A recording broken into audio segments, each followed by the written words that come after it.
Hallelujah. സന്തോഷമുള്ള ദൈവത്തെ സ്തുതിച്ചാട്ടെ. Hallelujah. ദൈവത്തിന്റെ അതിപരിശുദ്ധ നാമം വാഴ്ത്തപ്പെടുമാറാകട്ടെ. ഈ വിശുദ്ധ പകൽക്കാലം നമുക്ക് ഒരുമിച്ച് കർത്താവിനെ സ്തുതിപ്പാൻ തക്കവണ്ണം കർത്താവ് നമുക്ക് നൽകിയ വലിയ ഭാഗ്യത്തിനായിട്ട് ഞാൻ കർത്താവിനെ സ്തുതിക്കുന്നു. ഇവിടെയായിരിക്കുന്ന എല്ലാവർക്കും, പ്രത്യേക അച്ചായൻ, ആന്റി, ആമേൻ, സഹോദരി കടന്നു വന്നിട്ടുണ്ട്. അവർക്ക് എല്ലാവർക്കും വേഗം വരുന്നവനായ യേശു ക്രിസ്തുവിന്റെ നാമത്തിൽ അടിയന്റെ സ്നേഹവന്ദനങ്ങളെ അറിയിക്കുന്നു.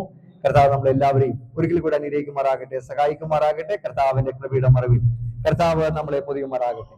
നമ്മൾ ചിന്തിച്ചുകൊണ്ടിരിക്കുന്ന വചനഭാഗത്തിലേക്ക് നമുക്ക് വരാം. കൊലോസ്യ ലേഖനമാണ് നമ്മൾ ചിന്തിച്ചുകൊണ്ടിരിക്കുന്നത്. കൊലോസ്യ ലേഖനം 3-ാം അധ്യായം അതിന്റെ 14-ാം വാക്യം വായിച്ചാട്ടെ. 14-ാം വാക്യമാണ് നമ്മൾ കഴിഞ്ഞ ആഴ്ച ചിന്തിച്ചത്. അത് പൂർണ്ണമായിട്ടില്ല.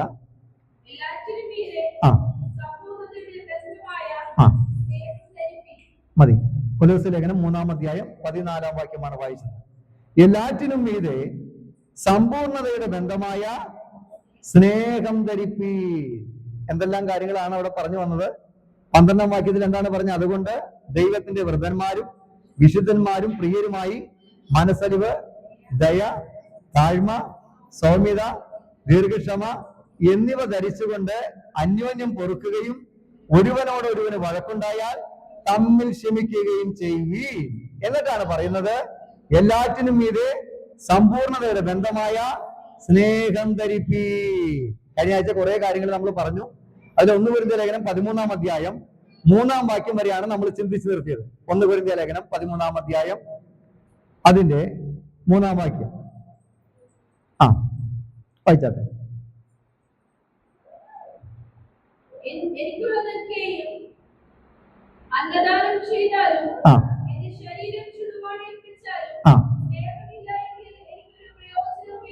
അപ്പൊ സ്നേഹമില്ലായെങ്കിൽ എന്തില്ല? ഒരു പ്രയോജനമില്ലെന്നാണ് ബൈബിൾ പറഞ്ഞിരിക്കുന്നത്. അപ്പോൾ ഇവിടെ നമ്മൾ കണ്ടു 13-ാം അധ്യായം 1-ാം വാക്യത്തിൽ എന്താണ് നമ്മൾ കണ്ടത്? ഞാൻ മനുഷ്യരുടെയും ദൂതന്മാരുടെയും ഭാഷയിൽ സംസാരിച്ചാലും എനിക്ക് സ്നേഹമില്ല എങ്കിൽ ഞാൻ മുഴങ്ങുന്ന ചെമ്പോ ചിലമ്പുന്ന കൈത്താളോ മാത്രമേ. അപ്പൊ നമ്മൾ കണ്ടു, ഈ 1 കൊരിന്ത്യർ ലേഖനം 12-ാം അധ്യായത്തിൽ കൃപാവരങ്ങളെ കുറിച്ചാണ് പറയുന്നത്. 13-ാം അധ്യായത്തിൽ സ്നേഹത്തെ കുറിച്ച് പറയുന്നു.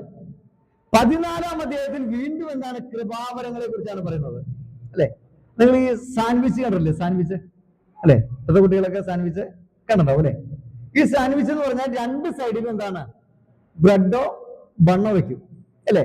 എന്നിട്ട് നടുക്കാണ്, ഇപ്പൊ ചിക്കൻ സാൻഡ്വിച്ച് ആണെങ്കിൽ എന്ത് ചെയ്യും? ചിക്കൻ വെക്കും അല്ലെ? പിന്നെ തക്കാളി ഉണ്ടാവും അല്ലെ? പിന്നെ ഇലകളൊക്കെ ഉണ്ടാവും, പല സാധനങ്ങളൊക്കെ വെക്കും. അപ്പോൾ മെയിൻ സാധനം എവിടെ വെക്കുക? പറഞ്ഞാട്ടെ, ബീഫോ ചിക്കനൊക്കെ എവിടെ വെക്കുക? സെൻട്രൽ വെക്കുക. ചീസും ബട്ടറും ഒക്കെ എവിടെ വെക്കുക? സെൻട്രൽ വെക്കുക. 2 സൈഡിലും വെറും ബണ്ണ വെക്കുക. ഇതേപോലെ 12-ാം വാക്യത്തിന്റെ അവസാനത്ത് നമ്മൾ എന്താ കണ്ടത്? അതിശ്രേഷ്ഠമായ ഒരു മാർഗം ഞാൻ നിങ്ങൾക്ക് കാണിച്ചു തരാം. എന്നിട്ടാണ് 13-ാം അധ്യായത്തിൽ എന്ത് പറഞ്ഞേ? ദൈവസ്നേഹത്തിന്റെ ആഴത്തെ കുറിച്ച് ഒരു അധ്യായം മൊത്തം വിവരിച്ചിരിക്കുന്നത്. അതായത് കൃപാവരങ്ങളേക്കാൾ പ്രാധാന്യം ഏതിനുണ്ട്? ദൈവസ്നേഹത്തിനാണ് പ്രാധാന്യം. അതാണ് ഞാൻ പറഞ്ഞത്. 12-ാം അധ്യായം ഒരു സൈഡിൽ എന്താണ്? ബണ്ണാണ്. 14-ാം അധ്യായം മറു സൈഡിലെ ബണ്ണാണ്. സെന്ററിൽ എന്താണ്? ദൈവസ്നേഹം എന്ന ഏറ്റവും ശ്രേഷ്ഠമായ കാര്യത്തെ എന്താണ്? സെന്ററിൽ വെച്ച് എന്ത് ചെയ്തേക്കാണ്? ഇതിനെ ഒട്ടിച്ചെടുത്തേക്കുക. അപ്പൊ ഏതാണ് നമുക്ക് പ്രാധാന്യം? പറഞ്ഞാട്ടെ, സ്നേഹമാണ്. നമ്മൾ എന്ത് ചെയ്താലും ദൈവ സ്നേഹത്തിൽ വേണം ചെയ്യുവാൻ. അതാണ് ഇവിടെ പറഞ്ഞു വെച്ചത്. ഞാൻ മനുഷ്യരുടെയും ദൂതന്മാരുടെയും ഭാഷയിൽ സംസാരിച്ചാലും എനിക്ക് സ്നേഹമില്ല എങ്കിൽ ഞാൻ മുഴങ്ങുന്ന ചെമ്പോ ചിലമ്പുന്ന കൈത്താളം മാത്രം എന്ന് പറഞ്ഞാൽ അല്ലേ? നമ്മൾ പ്രത്യേകിച്ച് അല്ലേ അന്യഭാഷ അല്ലെ? അഭിഷേകം പ്രാപിച്ച അന്യഭാഷ പറയുന്നത് നമ്മൾ. അപ്പൊ ഇവിടെ പറഞ്ഞ ദൂതന്മാരുടെ ഭാഷയുണ്ട്, മനുഷ്യന്മാരുടെ ഭാഷയുണ്ട്. കഴിഞ്ഞ ആഴ്ച നമ്മൾ അതിനെ കുറിച്ച് പറഞ്ഞതാ. ചിലപ്പോൾ നമ്മൾ ദൂതന്മാരുടെ ഭാഷ പറയും. ഇപ്പൊ അന്യഭാഷയിൽ സംസാരിക്കുന്നവൻ മനുഷ്യനോടല്ല ദൈവത്തോട് സംസാരിക്കുന്നു. ആരും തിരിച്ചറിയുന്നില്ല. അപ്പൊ ദൈവത്തോട് നമ്മൾ സംസാരിക്കുന്ന ഭാഷ അത് ആർക്കും എന്ത് ചെയ്യില്ല? മനസ്സിലാകത്തില്ല. ചിലർ പറഞ്ഞേ അവര് അന്വേഷണം പറഞ്ഞ എനിക്ക് മനസ്സിലാവില്ലെന്നാ. അത് മനസ്സിലാവില്ല. കാരണം ബൈബിൾ എന്താ പറഞ്ഞേ? അത് ആരും തിരിച്ചറിയില്ല എന്ന് പറഞ്ഞു. അപ്പൊ ഒരു ഭാഷ ആർക്കും തിരിച്ചറിയാൻ പറ്റത്തില്ല. ഇനി മറ്റൊരു ഭാഷയുണ്ട്, അത് എല്ലാവർക്കും വേണ്ടി തിരിച്ചറിയാം. ഇപ്പൊ നമുക്കറിയാം, പെന്തക്കോസ്ത് നാളിൽ ഏകദേശം 120 പേരടങ്ങുന്ന സംഘം അവർ എന്ത് ചെയ്തു? കർത്താവ് പറഞ്ഞ വാക്കനുസരിച്ച് കാത്തിരുന്ന് പെന്തക്കോസ്ത് നാളിൽ പരിശുദ്ധാത്മാവ് ഇറങ്ങിക്കഴിഞ്ഞപ്പം അല്ല, വാക്യം വായിച്ചാട്ടെ. അപ്പോസ്തലപ്രവൃത്തികളുടെ പുസ്തകം 2-ാം അധ്യായം അതിന്റെ 4-ാം വാക്യം ഒന്ന് വായിച്ചേ. അപ്പോസ്തലപ്രവൃത്തി 2:4. കണ്ടോ, അവിടെ എല്ലാവരും പരിശുദ്ധാത്മാവ് നിറഞ്ഞവരായി ആത്മാവ് അവർക്ക് ഉച്ചരിപ്പാൻ നൽകിയതുപോലെ അന്യഭാഷകൾ സംസാരിച്ചു തുടങ്ങി. അപ്പൊ അഭിഷേകം പ്രാപിച്ചു എന്നതിന് തെളിവാണ് അന്യഭാഷ. ഞാൻ പറഞ്ഞ കാര്യം നിങ്ങൾക്ക് മനസ്സിലാവുന്നുണ്ടോ? ഒരു വ്യക്തി അഭിഷേകം പ്രാപിച്ചു എന്നതിന് തെളിവാണെന്നാണ് അവൻ അന്യഭാഷയിൽ പറയും. വേറെ തെളിവുണ്ട്, നമുക്ക് എല്ലാം കൂടി എടുത്ത് പറയാൻ വായിക്കാൻ സമയമില്ല, എന്നാലും വായിച്ചോളൂ. അപ്പോസ്തലപ്രവൃത്തി 10-ാം അധ്യായം അതിന്റെ 44-ാം വാക്യം വായിച്ചേ. അപ്പോസ്തലപ്രവൃത്തി 10:44. കാരണം ഇന്ന് പലരും പറഞ്ഞ അഭിഷേകം സ്ഥാപിക്കണം. അപ്പോസ്തലപ്രവൃത്തി വായിച്ചോ, കിട്ടിയിട്ട് വായിച്ചോ. ആ ആ അപ്പൊ പത്രോസ്ലീഹ കൊർന്നല്യോസിന്റെ ഭാഗത്തിൽ ചെന്ന് വചനം പ്രസ്താവിച്ചു കഴിഞ്ഞപ്പോൾ എന്ത് ചെയ്തു? വചനം കേട്ട എല്ലാവരുടെ മേലും പരിശുദ്ധാത്മാവ് വന്നു. അടുത്തത് കണ്ടോ, അവർ അന്യഭാഷകളിൽ സംസാരിക്കുന്നതും ദൈവത്തെ മഹത്വീകരിക്കുന്നതും കേൾക്കയാൽ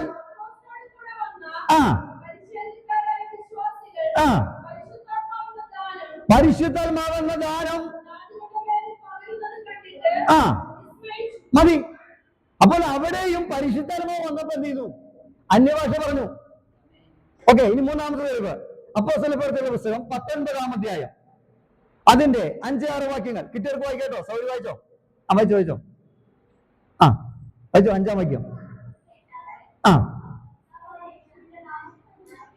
ഇത് കേട്ടാറെ അവർ കർത്താവായ യേശുവിന്റെ നാമത്തിൽ സ്നാനമേറ്റു. പൗലോസ് അവരുടെ മേൽ കൈവച്ചപ്പോൾ പരിശുദ്ധാത്മാവുടെ മേൽ വന്നു. കണ്ട, അവർ അന്യഭാഷകളിൽ സംസാരിച്ചു. അപ്പൊ 3 ഭാഗം ഞാൻ പറഞ്ഞു. പരിശുദ്ധാത്മാവ് നിറഞ്ഞു കഴിഞ്ഞാൽ അവർ അന്യഭാഷകളിൽ സംസാരിക്കും. പക്ഷെ ബ്രദറുകാർ പഠിപ്പിക്കുന്നത് രക്ഷിക്കപ്പെടുമ്പോൾ തന്നെ പരിശുദ്ധാത്മാവിനെ നമ്മൾ പ്രാപിച്ചു എന്നാണ്. പക്ഷെ രക്ഷിക്കപ്പെടുമ്പോൾ പരിശുദ്ധാത്മാവിന്റെ പ്രവൃത്തിയുണ്ട്, അല്ലെങ്കിൽ രക്ഷിക്കപ്പെടാൻ കഴിയില്ല. നിങ്ങൾ വായിച്ച രക്ഷിക്കപ്പെടുമ്പോൾ എന്താണ് സംഭവിക്കുന്നത്? എഫെസ്യ ലേഖനം 1-ാം അധ്യായം 14-ാം വാക്യം വായിച്ചാട്ടെ. എഫെസ്യ ലേഖനം 1:14.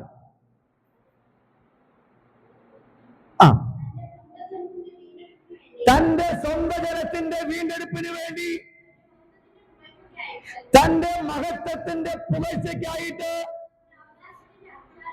അവകാശത്തിന്റെ അച്ചാരമായ കണ്ടോ, വാഗ്ദത്തത്തിൽ പരിശുദ്ധാത്മാവായി മുദ്രയിട്ടിരിക്കുന്നു. അപ്പൊ വീണ്ടെടുപ്പ് നടക്കുമ്പോൾ, നീതീകരണം നടക്കുമ്പോൾ, രക്ഷ നടക്കുമ്പോൾ പരിശുദ്ധാത്മാവിന്റെ മുദ്രയാണ് നമ്മൾ ഏൽക്കുന്നത്. അല്ലാതെ പരിശുദ്ധാത്മാവിന്റെ അഭിഷേകം നമ്മൾ പ്രാപിക്കുന്നില്ല, പരിശുദ്ധാത്മാവിന്റെ നിറവ് പ്രാപിക്കുന്നില്ല. അതെപ്പോഴാണ്? കാത്തിരുന്ന് പ്രാപിക്കണം. അപ്പൊ രക്ഷിക്കപ്പെടുമ്പോൾ മുദ്ര നമുക്കുണ്ടല്ലേ. നമ്മൾ ഈ ലോൺ സൊസൈറ്റിയിൽ നിന്നൊക്കെ പശുവിനെ ആടിനൊക്കെ ലോൺ എടുക്കുമ്പോൾ അതിന്റെ ചെവിയിൽ എന്ത് ചെയ്യും? ഒരു സീലടിക്കും, അല്ലെ? നമ്മൾ വളർത്തുന്നുണ്ടെങ്കിലും അത് ആരുടെയാ? സൊസൈറ്റിക്കാരുടെയാ. സംഭവം കാലത്തും വൈകിട്ടും വെള്ളവും പുല്ലൊക്കെ കൊടുക്കുന്ന ആരാ? നമ്മളെ. പക്ഷെ വക ആരുടെയാ? ഇതേപോലെ നമ്മൾ രക്ഷിക്കപ്പെടുമ്പോൾ പരിശുദ്ധാത്മാവെന്ന സീലടിക്കുകയാണ്. ഇവൻ എന്റെ വകയാണ്, ഇവൻ എന്റെ വകയാണ്. കാരണം ബൈബിൾ പറയുന്നു, അവരെ നാമത്തിൽ വിശ്വസിക്കുന്ന ഏവർക്കും ദൈവമക്കളാകുവാൻ അധികാരം കൊടുത്തു. രക്ഷിക്കപ്പെട്ടപ്പോൾ പിശാചിന്റെ അടിമത്തത്തിൽ നിന്ന് നമ്മൾ രക്ഷിക്കപ്പെട്ട് ദൈവത്തിന്റെ മക്കളായി മാറി എന്നുള്ള തെളിവാണ്, സീലാണ് രക്ഷിക്കപ്പെടുമ്പോൾ നടക്കുന്നത്. ആമേൻ. അപ്പൊ അതുകൊണ്ട് രക്ഷിക്കപ്പെട്ട എല്ലാവരും എന്ത് ചെയ്യണം? കാത്തിരുന്ന് എന്ത് ചെയ്യണം? പരിശുദ്ധാത്മാവിനെ പ്രാപിക്കണം.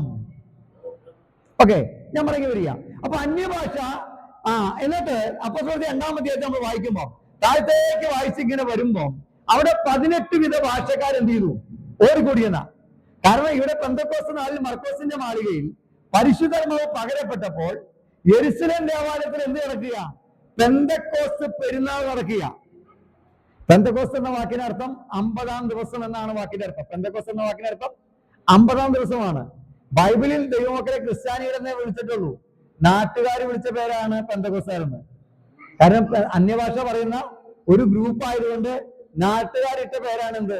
ഈ പെന്തക്കോസ്തുകാർ. അതായത് ബൈബിളിൽ പെന്തക്കോസ്തുകാർ എന്നൊരു പദം ഇല്ല. അവർക്ക് ക്രിസ്ത്യാനികൾ എന്ന പേരായെന്നുള്ള ബൈബിളിൽ തെളിവുണ്ട്. ഓക്കെ, അപ്പൊ അങ്ങനെ ഈ പെന്തക്കോസ്തൽ അഭിഷേകം പ്രാപിച്ചു കഴിഞ്ഞ് ആ സമയത്ത് എന്ത് ചെയ്തു? യെരുശലേം ദേവാലയത്തിൽ പെന്തക്കോസ്ത് പെരുന്നാൾ നടക്കുക. അപ്പൊ ഈ മർക്കോസിന്റെ മാളികയിലുള്ള ഈ 120 പേര് അന്യഭാഷ സംസാരിച്ചു കഴിഞ്ഞപ്പം ഇതിന്റെ ശബ്ദം കേട്ട് ഏകദേശം 1 കിലോമീറ്റർ അപ്പുറത്തുള്ള യെരുശലേം ദേവാലയത്തിലെ പെരുന്നാളിൽ വന്ന ആൾക്കാരൊക്കെ എന്ത് ചെയ്തു? ഇവിടെ വന്ന് ഓടിക്കൂടി.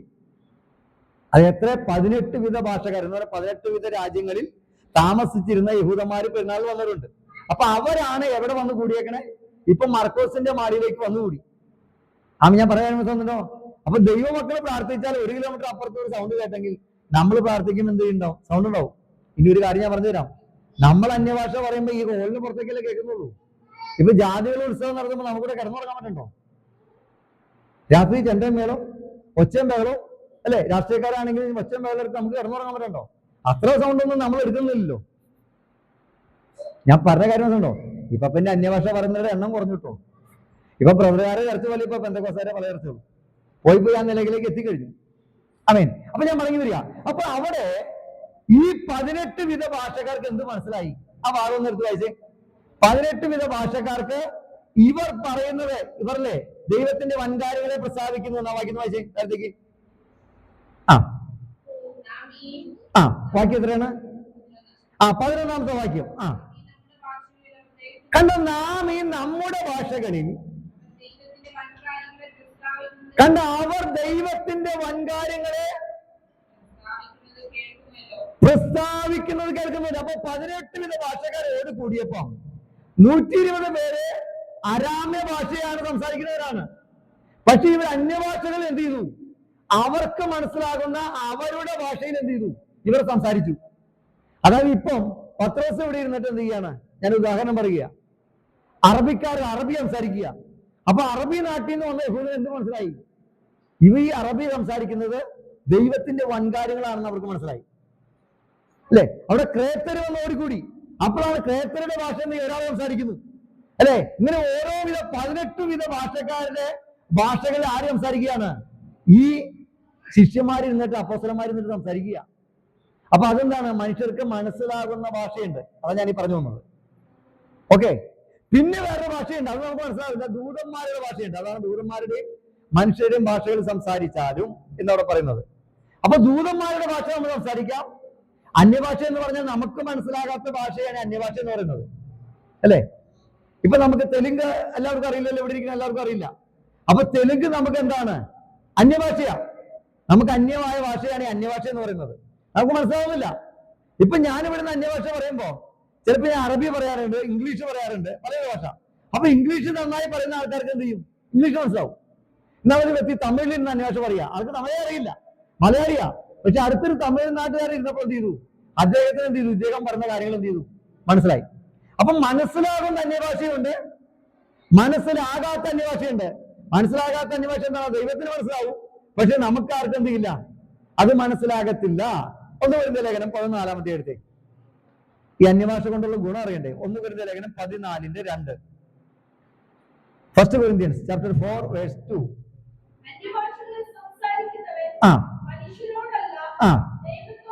അപ്പൊ അന്യഭാഷയിൽ സംസാരിക്കുന്നവൻ മനുഷ്യനോടല്ല ദൈവത്തോടത്രേ സംസാരിക്കുന്നത്.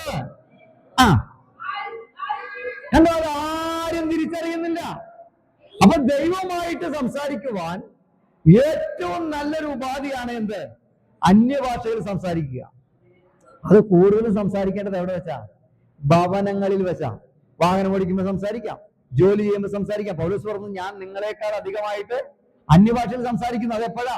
പൗലോസ് കൂടാരപ്പണി ചെയ്യുമ്പോഴും, മിഷണറി യാത്രയ്ക്ക് പോകുമ്പോഴും, കപ്പൽ യാത്ര ചെയ്യുമ്പോഴും, വീട്ടിലിരിക്കുമ്പോഴുമാണ് പൗലോസ് കൂടുതലായിട്ട് എന്ത് ചെയ്തേ? അന്യഭാഷ പറഞ്ഞു. അപ്പൊ നമ്മള് വ്യക്തിപരമായിട്ട് വീട്ടിലിരിക്കുമ്പോഴാണ് ഏറ്റവും കൂടുതൽ അന്യഭാഷ പറഞ്ഞ ദൈവത്തെ ആരാധിക്കേണ്ടത്. ഞാൻ പറയാൻ കാര്യം മനസ്സിലാവുന്നല്ലോ.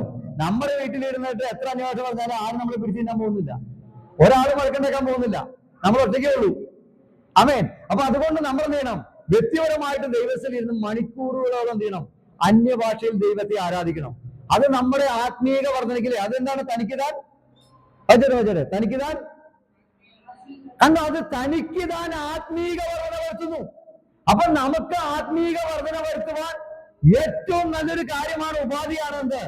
അന്യഭാഷയിൽ ദൈവത്തെ ആരാധിക്കുക. ഇത് പിശാചിന് മനസ്സിലാക്കിക്കൊണ്ട് എന്ത് ചെയ്യുന്നു പറയുമോ? ഇന്ന് അഭിഷേകം പ്രാപിക്കാനുള്ള താല്പര്യം ആൾക്കാർക്ക് കുറഞ്ഞുപോയി. ഇനി അഭിഷേകം പ്രാപിച്ചവരും അന്യഭാഷയിൽ ആരാധിക്കുവാനുള്ള മനസ്സും താല്പര്യം അവർക്ക് കുറഞ്ഞുപോയി. ഇത് പിശാചിന്റെ വലിയ തന്ത്രമാണ്. ഇനി 4-ാം വാക്യം വായിച്ചു. 4-ാം വാക്യം 1 കൊരിന്ത്യർ 14:4.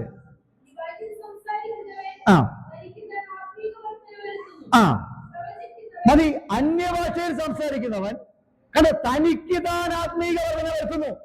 അപ്പൊ ഇന്ന് മുതൽ നമ്മൾ ഇത് പ്രാക്ടീസ് ചെയ്യണം. നമുക്ക് നടക്കുമ്പോൾ അന്യഭാഷ പറയാം. ഈ ഹെൽമെറ്റ് വെച്ച് വണ്ടി ഓടിക്കുകയാണെങ്കിൽ എത്ര ഒച്ച എന്ത് ചെയ്യാം, നമുക്ക് അന്യഭാഷ പറയാം. കാർ ഓടിക്കുമ്പോ പറയാം. ഞാൻ പറയണ്ടോ, ഏത് സമയത്തും നമുക്ക് എന്ത് ചെയ്യാം, അന്യഭാഷയിൽ ദൈവത്തെ സ്തുതിക്കാം. അത്ര പ്രാധാന്യമുണ്ട് അതിന്. പക്ഷെ ഇന്ന് സഭകളിൽ പോലും പഠിപ്പിക്കുന്നില്ല. ഞാൻ പറഞ്ഞു, ഇത് ഈ അഭിഷേകം പ്രാപിക്കണമെന്ന് അവൻ ദൈവസഭയിൽ പഠിപ്പിക്കുന്നില്ല. ആദിമ സഭയിലൊക്കെ എന്തുകൊണ്ടാണ് ആൾക്കാർ പിന്മാറിപ്പോകരുന്നത്, കുഞ്ഞുങ്ങൾ പിന്മാറിപ്പോയിരുന്നതിന്റെ കാര്യം അറിയാമോ? ഈ അഭിഷേകത്തിന്റെ ശക്തി അവർ പ്രാപിച്ചെടുത്തിരുന്നു. തെളിവ് ഞാൻ പറഞ്ഞുതരാം. അല്ലെ, യേശുക്രിസ്തു എന്താ പറഞ്ഞ? അപ്പോസ്തലപ്രവൃത്തികളുടെ പുസ്തകം 1-ാം അധ്യായം 4-5 വാക്യങ്ങൾ വായിച്ചേ. അപ്പോസ്തലപ്രവൃത്തികളുടെ പുസ്തകം 1-ാം അധ്യായം 4-5 വാക്യങ്ങൾ.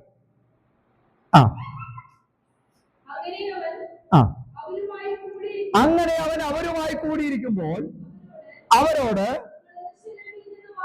കണ്ടോ, നിങ്ങൾ യെരൂശലേമിൽ നിന്ന് വാങ്ങിപ്പോകാതെ എന്നോട് കേട്ട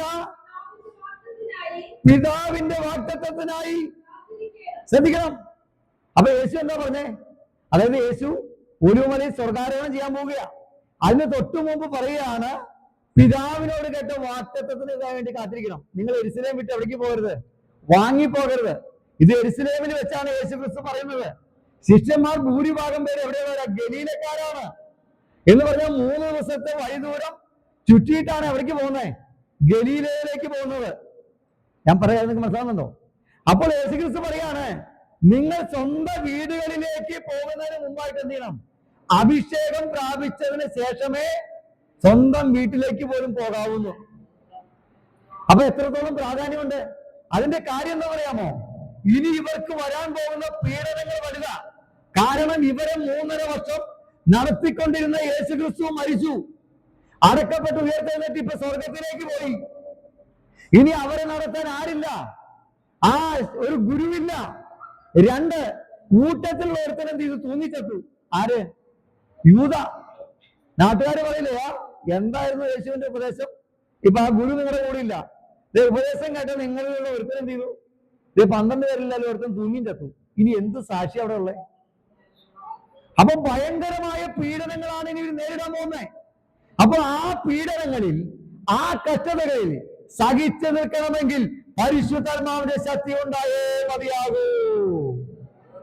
അടുത്ത തെളിവ്, പരിശുദ്ധാത്മാവിന്റെ അഭിഷേകം പ്രാപിക്കുന്നതിന് മുമ്പ് 3 പ്രാവശ്യം യേശുവിനെ തള്ളിപ്പറഞ്ഞ ആളാണ് ആര്? പത്രോസ്ലീഹ. പക്ഷെ അഭിഷേകം പ്രാപിച്ചു കഴിഞ്ഞപ്പോൾ 11 പേരോടുകൂടെ പത്രോസ് എഴുന്നേറ്റ് നിന്ന് ഒറ്റ പ്രസംഗമാണ്. ആ പ്രസംഗത്തിൽ പറഞ്ഞതിനാണ്, യഹൂദന്മാരെ, നിങ്ങളാണ് യേശുവിനെ ക്രൂശിച്ചത്, നിങ്ങളുടെ പാപമാണ് യേശു ക്രിസ്തു ക്രൂശിക്കപ്പെടുവാൻ കാരണമെന്ന് യഹൂദന്മാരുടെ മുഖത്ത് നോക്കി പ്രസംഗിച്ചു കഴിഞ്ഞപ്പോൾ അവിടെ 3000 പേര് രക്ഷിക്കപ്പെട്ട് സ്നാനപ്പെട്ടു. എന്ന് പറഞ്ഞാൽ പരിശുദ്ധാത്മാവിനെ പ്രാപിക്കുന്നതിന് മുമ്പ് ഭീരുവായിരുന്ന പത്രോസ് ഇപ്പൊ ധൈര്യശാലിയായി യഹൂദന്മാരുടെ മുഖത്ത് നോക്കി പ്രസംഗിക്കുന്നു, നിങ്ങളാണ് യേശുവിനെ ക്രൂശിച്ചത്. അപ്പൊ എന്ത് ചെയ്തു? അതാ പറഞ്ഞു, നിങ്ങൾ പിന്നെയും ഭയപ്പെടേണ്ടതിന് ദാസ്യത്വത്തിന്റെ ആത്മാവിനെയല്ല, അബ്ബാ പിതാവ് എന്ന് വിളിക്കുന്ന പുത്രത്വത്തിന്റെ ആത്മാവിനെ അത്രേ പ്രാപിച്ചത്. അപ്പൊ പരിശുദ്ധാത്മാവ് എന്താണ്? ധൈര്യത്വത്തിന്റെ ആത്മാവാണ്, ധൈര്യത്തിന്റെ ആത്മാവാണ്, നമ്മളെ ബലപ്പെടുത്തുന്ന ആത്മാവാണ്, നമ്മളെ ശക്തീകരിക്കുന്ന ആത്മാവാണ്. യോഹന്നാൻ 14:16 യേശു പറഞ്ഞു, എന്നേക്കും നിങ്ങളോടുകൂടെ ഇരിക്കേണ്ടതിന് പരിശുദ്ധാത്മാവ് എന്ന കാര്യസ്ഥനെ നിങ്ങൾക്ക് തരും. 14:26 പറയുന്നു, അവൻ നിങ്ങളെ സകലവും ഉപദേശിച്ചു തരികയും ഞാൻ നിങ്ങളോട് കൽപ്പിച്ചതൊക്കെയും ഓർമ്മപ്പെടുത്തി തരികയും എന്ന് പറഞ്ഞു. യോഹന്നാൻ 15:26 പറയുന്നു, അവൻ എന്നെ കുറിച്ച് സാക്ഷ്യം പറയുന്നു. 16:13 പറയുന്നു, സത്യത്തിന്റെ ആത്മാവ് വരുമ്പോഴോ അവൻ നിങ്ങളെ സകല സത്യത്തിലും വഴി നടത്തുവാനിടയാകും. അതുകൊണ്ട് നമ്മൾ കാത്തിരുന്ന് പരിശുദ്ധാത്മാവിനെ പ്രാപിക്കണം. അപ്പൊ ഞാൻ പറയട്ടെ, ഈ ആത്മാവിന്റെ ഗുണങ്ങളിൽപ്പെട്ട കാര്യമാണ്. ഞാൻ ആദ്യമേ പറഞ്ഞു വെച്ചത് അല്ലെ, കഴിഞ്ഞ മുമ്പത്തെ ആഴ്ച എന്ന് പറഞ്ഞ ആത്മാവിന്റെ ഫലം എന്താണ്? സ്നേഹം, സന്തോഷം, സമാധാനം, ദീർഘക്ഷമ, ദയ, പരോപകാരം, വിശ്വസ്തത, സൗമ്യത, ഇന്ദ്രിയം. അപ്പൊ ഈ 9 ഫലങ്ങൾ ഏറ്റവും ആദ്യത്തെ ഏതാണ്? സ്നേഹമാണ്. അപ്പൊ അതുകൊണ്ടാണ് ഒരു ലേഖനമല്ല, ഒരു അധ്യായം മൊത്തം എന്താണ്? ദൈവസ്നേഹത്തെ കുറിച്ച് എന്താണ് വെളിപ്പെടുത്തി വെച്ചിരിക്കുക. അപ്പൊ ഒക്കെ ഞാൻ മടങ്ങി വരിക. അപ്പൊ ഞാൻ ദൂതന്മാരുടെയും മനുഷ്യരുടെയും ഭാഷയിൽ സംസാരിച്ചാലും എനിക്ക് സ്നേഹമില്ല എങ്കിൽ ഞാൻ ഏതുമില്ല എന്നൊരു നമ്മൾ ചിന്തിച്ച് വായിക്കില്ല വരാം. 4-ാം വാക്യം വായിച്ച് 4-ാം വാക്യം 4, 3-ാം വാക്യം വരെ 1 Corinthians ലേഖനം 13:4. അപ്പൊ 3-ാം വാക്യം എന്ത് പറഞ്ഞു? എനിക്കുള്ളതെല്ലാം അന്നദാനം ചെയ്താലും എന്റെ ശരീരം ചുറ്റുവാൻ ഏൽപ്പിച്ചാലും സ്നേഹമില്ല എങ്കിൽ എനിക്കൊരു പ്രയോജനമില്ല. സ്നേഹം ദീർഘമായി ക്ഷമിക്കുകയും ദയ കാണിക്കുകയും ചെയ്യുന്നു. സ്നേഹം സ്പർദ്ധിക്കുന്നില്ല. അല്ലെ, നമുക്ക് ആഴമായ സ്നേഹമുള്ളവരോട് ഒരു തെറ്റ് ചെയ്താലും നമ്മൾ എന്ത് ചെയ്യും? അങ്ങ് ക്ഷമിച്ചു കൊടുക്കും. അല്ലെ, കുറച്ച് വൈരാഗ്യമുള്ളവരോട് നമ്മൾ എന്താണ്? ഒരു തെറ്റ് ചെയ്താൽ നമ്മൾ എന്ത് ചെയ്യില്ല? ക്ഷമിക്കില്ല. ഓക്കെ, എന്റെ താഴത്തേക്ക് വരിക. സ്നേഹം നിഗളിക്കുന്നില്ല. അപ്പൊ യഥാർത്ഥമായ ദൈവ സ്നേഹം ഉണ്ടെങ്കിൽ എന്ത് വരില്ല? എന്ത് ലഭിച്ചാലും നമുക്ക് എന്ത് വരില്ല? ഒരു നിഗളവും വരില്ല. നമുക്ക് എന്തുണ്ടാവും? താഴ്മ ഉണ്ടാവും. എന്താണ്? ചീർക്കുന്നില്ല, അയോഗ്യമായി നടക്കുന്നില്ല. അതായത് സ്നേഹം ഒരിക്കലും എന്താണ്? ദൈവസ്നേഹമാണ്. അപ്പൊ ആ ദൈവസ്നേഹത്തിന്റെ ആഴമുണ്ടെങ്കിൽ നമ്മൾ എപ്പോഴും വചനപ്രകാരം എന്ത് ചെയ്യും? ഒരുക്കപ്പെട്ട് വിശുദ്ധിയോടെ ജീവിക്കും. അയോഗ്യമായി നടക്കുന്നില്ല. സ്വാർത്ഥത ഒരിക്കലും എന്ത് ചെയ്യില്ല? അന്വേഷിക്കുന്നില്ല. എല്ലാം കൊടുക്കും. പിന്നെ എന്താണ്? ദേഷ്യപ്പെടുന്നില്ല, ദോഷം കണക്കിടുന്നില്ല. അല്ലെ, ഒരു ദോഷം എന്തില്ല? കണക്കിടുന്നില്ല. യഥാർത്ഥമായ ദൈവസ്നേഹം. ഞാൻ പെട്ടെന്ന് വായിച്ചു വിടുക. അനീതിയിൽ സന്തോഷിക്കാതെ സത്യത്തിൽ സന്തോഷിക്കുന്നു. അപ്പൊ ദൈവസ്നേഹം ആഴമായിട്ടുണ്ടെങ്കിൽ എന്താണ്? ഒരു അനീതി നമ്മൾ സന്തോഷിക്കില്ല, അനീതിക്ക് കൂട്ടുനിൽക്കില്ല. പിന്നെ എന്താണ്? എപ്പോഴും നമ്മൾ സത്യത്തിൽ സന്തോഷിക്കുന്നവരായിരിക്കും. 7-ാം വാക്യം, എല്ലാം പൊറുക്കുന്നു, എല്ലാം വിശ്വസിക്കുന്നു, എല്ലാം പ്രത്യാശിക്കുന്നു, എല്ലാം സഹിക്കുന്നു. അപ്പൊ ദൈവസ്നേഹം ഉണ്ടെങ്കിൽ എല്ലാം പൊറുക്കുകയാണ്, ക്ഷമിക്കുകയാണ്, എല്ലാം വിശ്വസിക്കുന്നു. ദൈവത്തിലുള്ള എല്ലാ കാര്യങ്ങളും ചെയ്യും നമ്മൾ വിശ്വസിക്കുന്നു. പിന്നെ എല്ലാം പ്രത്യാശിക്കുന്നു. ഭയത്തിരിക്കുന്ന ഇതെല്ലാം നമ്മൾ പ്രത്യാശിക്കുന്നു. പിന്നെ എല്ലാം സഹിക്കുന്നു. 8-ാം വാക്യം, സ്നേഹം ഒരു നാളും ഉതിർന്നു പോകയില്ല, കൊഴിഞ്ഞു പോകയില്ല. പ്രവചനപരമോ അത് നീങ്ങിപ്പോകും. പ്രവചനപരം എന്ത് ചെയ്യും? നീങ്ങിപ്പോകും. പക്ഷെ സ്നേഹം ഒരു നാളും നീങ്ങിപ്പോകത്തില്ല, ഉതിർന്നു പോകയില്ല. പ്രവചനപരമോ നീങ്ങിപ്പോകും, ഭാഷാപരമോ അത് നിന്നു പോകും, ജ്ഞാനമോ അത് നീങ്ങിപ്പോകും. കൃപാവരങ്ങളിൽപ്പെട്ട കാര്യമാണ്. 1 Corinthians ലേഖനം 12-ാം അധ്യായത്തിൽ ഇതൊക്കെ വെളിപ്പെടുത്തി വെച്ചിട്ടുണ്ട്. അപ്പൊ അതൊക്കെ എന്താണ്? മാറിപ്പോകും. പക്ഷെ സ്നേഹം ഒരിക്കലും എന്ത് ചെയ്യില്ല? മാറിപ്പോകത്തില്ല. എന്നിട്ട് അംശമായി മാത്രം നാം അറിയുന്നു, അംശമായി മാത്രം പ്രവചിക്കുന്നു. ഇന്ന് നമ്മൾ എന്താണ്? അംശമായ മാത്രം എന്ത് ചെയ്യുള്ളൂ? നമ്മൾ അറിയുന്നുള്ളൂ. യഥാർത്ഥമായ ദൈവ സ്നേഹമാണ്, അല്ലെ? യേശുക്രിസ്തു സ്നേഹമാണ്. ആ യേശുക്രിസ്തുവിനെ യഥാർത്ഥമായിട്ട് പൂർണ്ണമായിട്ട് നമ്മൾ അറിയുന്ന ഒരു സമയം വരിക. ഇപ്പൊ താഴത്തെ പറയുന്നുണ്ട്, പൂർണ്ണമായത് വരുമ്പോൾ അംശമായത് നീങ്ങിപ്പോകും. പക്ഷെ ബ്രദറുകാര് പഠിപ്പിക്കുന്നത് ബൈബിളാണ് ഈ പൂർണ്ണമായത് വന്നുന്നാ. അതുകൊണ്ട് എന്ത് ചെയ്യും? അംശമായതൊക്കെ നീങ്ങിപ്പോ. അതുകൊണ്ട് കൃപാവരമൊക്കെ നിന്നുപോയതാണ് പഠിപ്പിക്കുന്നത്. ഞാൻ പറഞ്ഞ വളരെ ശ്രദ്ധിക്കണം. അവര് പറയുന്നത് പെന്തക്കോസ്തേൽ പരിശുദ്ധന്മാർ ഇറങ്ങിയപ്പോ എന്ത് ചെയ്തു? പ്രവചനമൊക്കെ ഉണ്ടായിരുന്നു. അത് അന്നത്തോടു കൂടെ എന്ത് ചെയ്തു? നിന്നുപോയെന്ന. അന്യഭാഷ നിന്നുപോയെന്ന് പറയുന്നു. പക്ഷെ നമ്മൾ നേരത്തെ എന്താണ് 19-ാം അധ്യായത്തിൽ അന്യഭാഷ പറഞ്ഞത് വായിച്ചു, അല്ലേ? അതേപോലെ 10-ാം അധ്യായത്തിൽ കൊർന്നേലിയസിന്റെ വീട്ടുകാരെ അന്യഭാഷ പറഞ്ഞത് പ്രവചിച്ചില്ല, വായിച്ചു. ഇനി 19-ാം അധ്യായത്തില് നമ്മൾ വായിച്ചത് അന്യഭാഷയിൽ പറയുകയും അവരെല്ലാവരും പ്രവചിച്ചു. അവർ ഏകദേശം 12 പേരായിരുന്നു എന്നാണ് 19-ാം അധ്യായത്തിൽ എഴുതി വെച്ചിരിക്കുന്നു, അല്ലെ? 5-ാം വാക്യം വെച്ചേ. അപ്പോസ്തലപ്രവൃത്തികളുടെ പുസ്തകം 19:5-6 വായിച്ചേ. 5-6.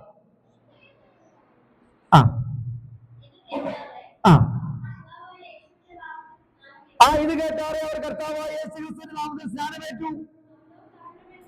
പൗലോസ് അവരുടെ മേൽ കൈവച്ചപ്പോൾ പരിശുദ്ധന്മാരുടെ മേൽ വന്നു. അവർ അന്യഭാഷയിൽ സംസാരിക്കുന്നതും ചെയ്തു. അടുത്തത് കണ്ടോ? അപ്പൊ അവർ അന്യഭാഷ പറയാൻ മാത്രമേ അവർ പ്രവചിച്ചു. ആ പുരുഷന്മാരെല്ലാവരും കൂടെ എത്ര പേരായിരുന്നു? അപ്പൊ കൃപാവരം നിന്നുപോയോ? പ്രവചനം നിന്നുപോയോ? പെന്തക്കോസ്ത് നാളോടുകൂടെ നിന്നുപോയോ? ഇല്ല. 19-ാം അധ്യായം 2-ാം അധ്യായത്തിലാണ് പെന്തക്കോസ്ത് പരിശുദ്ധമായി തുടങ്ങിയത്. എന്നിട്ട് 19-ാം അധ്യായത്തിൽ അന്യഭാഷ പറയുന്നു, അവർ പ്രവചിക്കുന്നു. അപ്പൊ എന്ത് ചെയ്തിട്ടില്ല? നിന്നുപോയിട്ടില്ല. അവർ അന്യഭാഷ പറഞ്ഞു തുടങ്ങിയെന്നാണ്. അല്ലെങ്കിൽ അന്യഭാഷ നിർത്തി എന്നൊരു വാക്യം ഞാൻ കണ്ടിട്ടില്ല. ഇനി സഭയ്ക്ക് ഉപദേശം എഴുതുമ്പോ 1 കൊരിന്ത്യർ ലേഖനം 14-ാം അധ്യായം 26-ാം വാക്യം വായിച്ചേ. 1 കൊരിന്ത്യർ ലേഖനം 14-ന്റെ-26-ാം വാക്യം. സഭ കൂടി വരുമ്പോൾ എന്തൊക്കെയുണ്ട്? ആകയാലെന്ത് സഹോദരന്മാരെ, നിങ്ങൾ കൂടി വരുമ്പോൾ ഓരോരുത്തരും സങ്കീർത്തനമുണ്ട്. ഇത് ദാവീദിന്റെ സങ്കീർത്തനത്തെ കുറിച്ചല്ല കേട്ടോ. ഇന്ന് ദാവീദിന്റെ ഈ സങ്കീർത്തനം ഉണ്ടെന്ന് പറഞ്ഞുകൊണ്ട് എല്ലാവരും വിചാരിച്ചേക്കണ ദാവീദിന്റെ സങ്കീർത്തനാന്ന് വിചാരിച്ചിട്ടാണ് ഇന്ന് സഭകളിൽ മൊത്തം 1 മണിക്കൂറൊക്കെ സങ്കീർത്തനത്തെ ശുശ്രൂഷിക്കുന്നത്. ഇത് ദാവീദിന്റെ സങ്കീർത്തനമല്ല, ഓരോരുത്തരും സങ്കീർത്തനം ഉണ്ടെന്നാ. നമുക്ക് ഓരോരുത്തർക്കും നല്ല കീർത്തനം ഉണ്ടാകണമെന്നേ പറഞ്ഞേ. അന്യഭാഷയിലൊക്കെ പാട്ട് പാടാൻ കഴിയും, നമുക്ക് നല്ല കീർത്തനങ്ങൾ പാടാൻ കഴിയും. ഓരോരുത്തരും സങ്കീർത്തനം ഉണ്ട്. അവിടെ ഉപദേശമുണ്ട്. അപ്പൊ സഭയിലാണ് ഉപദേശം പഠിപ്പിക്കേണ്ടത്. പിന്നെ വെളിപ്പാടുണ്ട്. കണ്ടോ, സഭ കൂടി വരുമ്പോ അന്യഭാഷയിൽ നിന്ന് സഭയ്ക്ക് വേണ്ടതായ ഉപദേശം എഴുതിയപ്പോ പൗലോസ് ദൈവാത്മാവിൽ കൃത്യമായിട്ട് പറയുന്നു, സഭയിൽ അന്യഭാഷയുണ്ട്, അറിഞ്ഞത് വ്യാഖ്യാനമുണ്ട്, സകലവും ആത്മീക വർദ്ധനയ്ക്കായി ഉതകട്ടെ. അപ്പൊ സഭ കൂടി വരുമ്പോ എന്തുകൊണ്ട്?